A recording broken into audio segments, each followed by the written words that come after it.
What's up? Hanging out with Nick Young. Hello. And, well, Nick brought a new toy for me to shoot that I'd not shot until today. I'd heard about.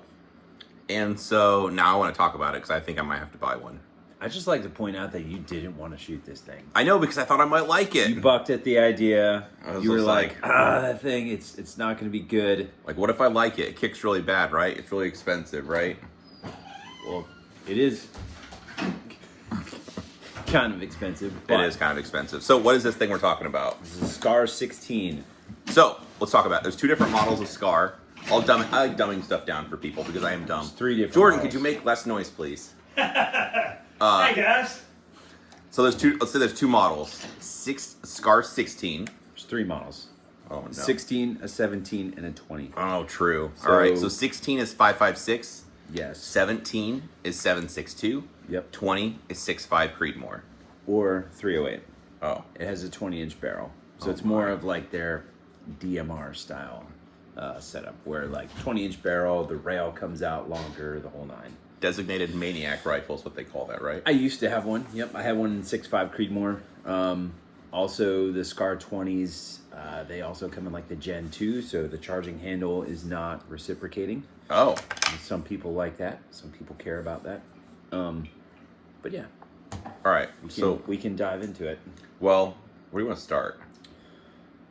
The charging handle being reciprocating is something worth talking about. It does reciprocate, but for me, like the way that I go about gripping this thing, it is just not really in the way.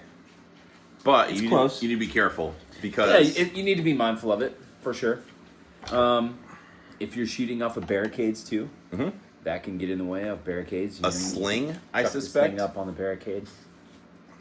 Yeah, slings. Yep. It is something to be aware of. However, I've owned this thing for 12 years. It's on its third barrel, so you get 30 to 40K out of these barrels. So, I mean, you guys do the math. I don't know the exact round count that I have on this thing, but Quite a bit of shooting. I have a lot of rounds on this gun. All right, so is this just an AR-15 that costs more money, or is it actually something different? Absolutely not. No, it is completely different. It's a piston gun, so short piston, or short stroke piston. So the big bolt carrier group has a piston attached to it. It's basically this huge chunk of metal, which is why it feels like it cycles a little bit slower. I'm sure you noticed that. Yes. And then your piston goes all the way up here, and then you have like a little, oh gosh, I forgot the part that they have. It's like a little gas valve. plug. I think it's called like a tapper, honestly. Okay. But it taps the piston to make it go back. And the little tapper thing has like gas rings, just like you would see on a BCG of a regular AR-15. If we're talking about the gas block, also important to note, like if you pull this, the front sight up, click the front sight up, you'll see like a little hole right there. Right? And then you can stick a tool in that hole and then remove the gas jets. So you can play with the gas jet sizes.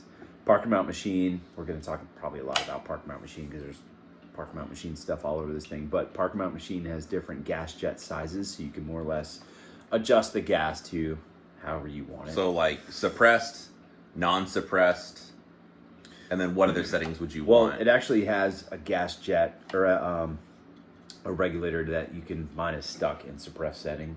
You're not surprised? No. Because it's never been I'm surprised this muzzle device, you can even see that it's not like turquoise colored. Yeah, but like this, you can turn, so if it's facing up, like up and down, that would be non-suppressed, kick it off to the side, that's suppressed setting.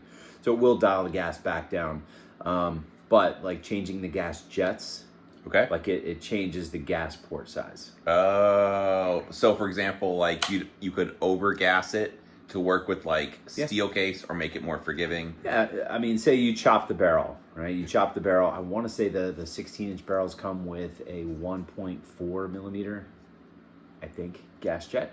Okay. So if you say you chop the barrel to 10 inches, that's super popular with these things because 10 inches, the barrel would be more or less right in front of the gas block here. This is a 12-inch barrel.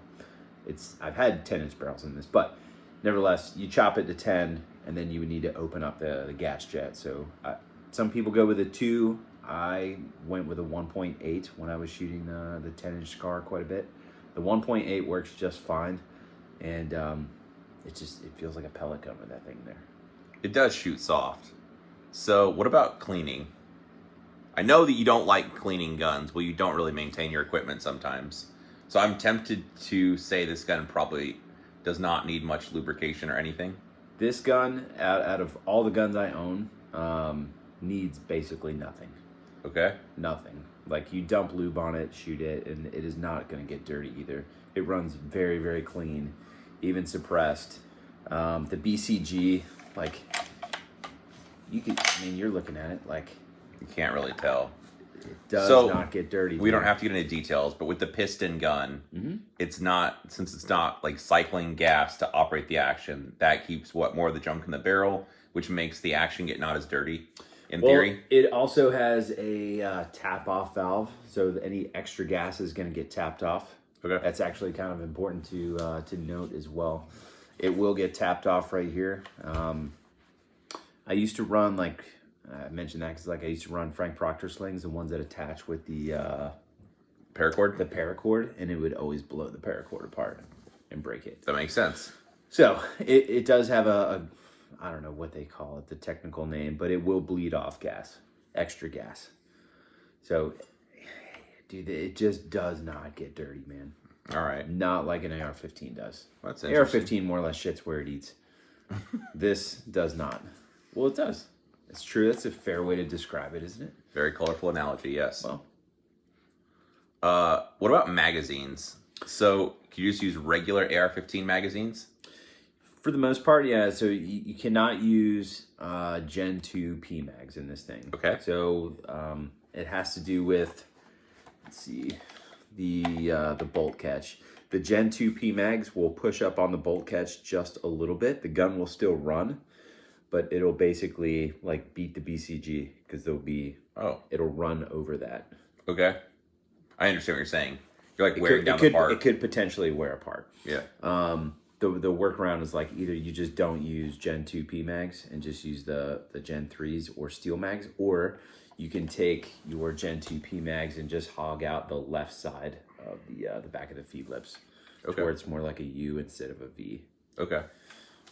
Other parts I noticed, or we talked about this, the trigger is not just a regular AR-15 trigger also. No. So like all the parts, if you want to change this, it's proprietary to that platform, right? Yes, and everything for this gun is going to be expensive. Like Perfect. the Geisley Super Scar trigger for it is probably like $400. This is a shooting sight trigger. I don't even know. This trigger's so old, I don't even know if it's still a thing anymore, to be quite honest. I haven't looked. Maybe it is, maybe it isn't. But the shooting sight trigger is adjustable, and it's a 2-stage trigger. It's probably around 2.5 pounds. It's very nice, very light, super crisp and clean. But I mean, the Geisley Super Scar trigger is phenomenal too. But yeah, man, everything for this thing again is just going to be super expensive. I should also mention that this is like the one gun that you should not play with the internals. You should not play with the springs. You should not play with, I know there's like gas jet regulators and stuff. You should not do any of that stuff.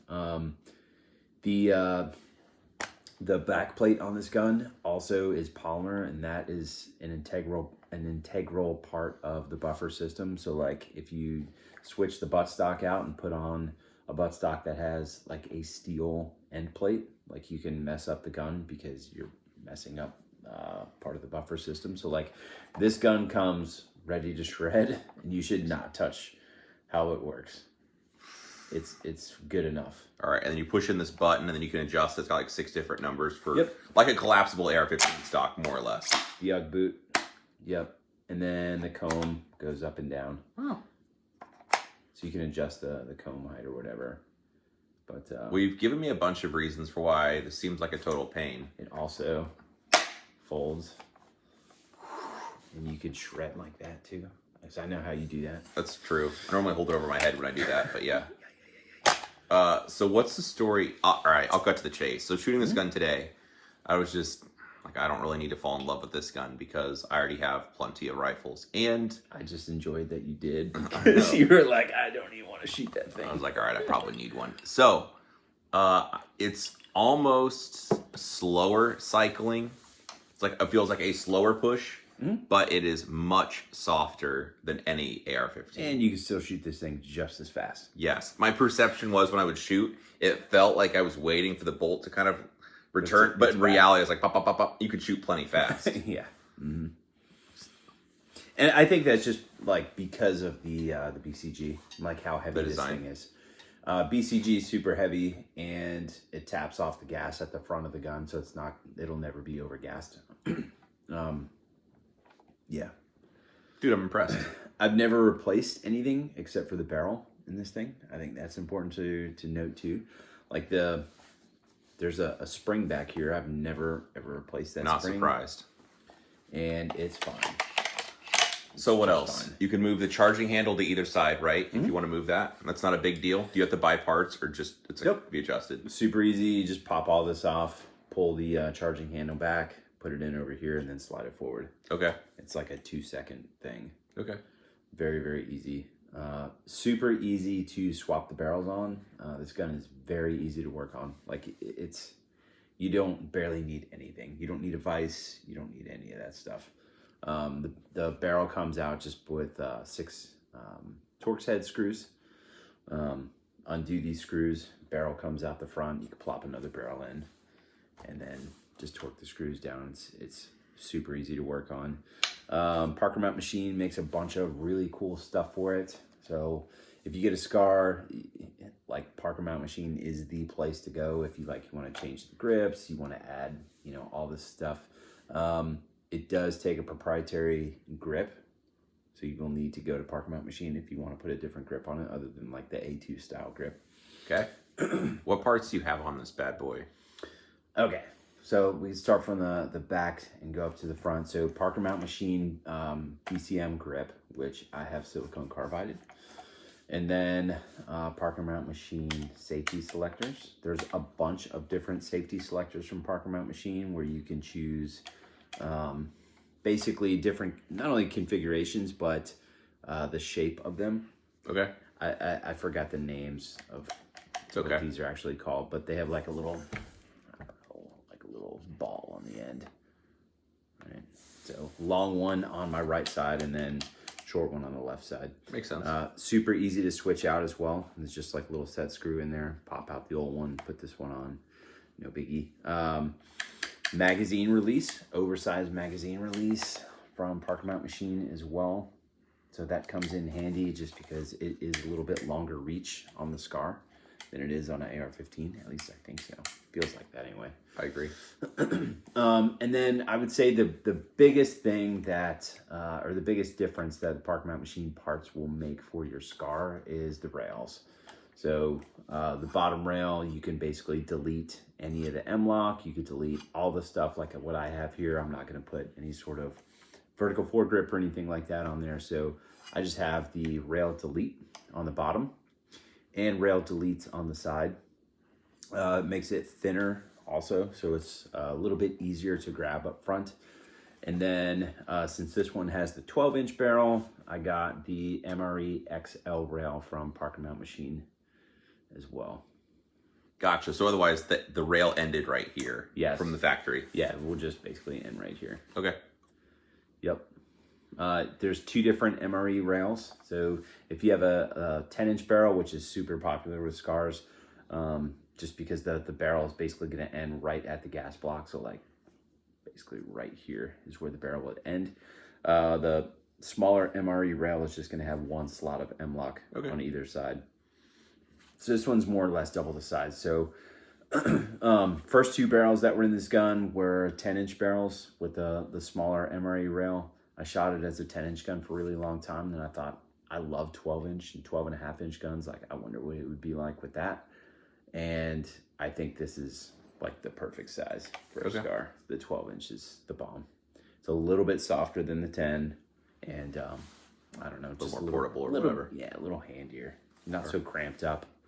And then for muzzle devices, Surefire 3-prong. so it's just a regular A go figure.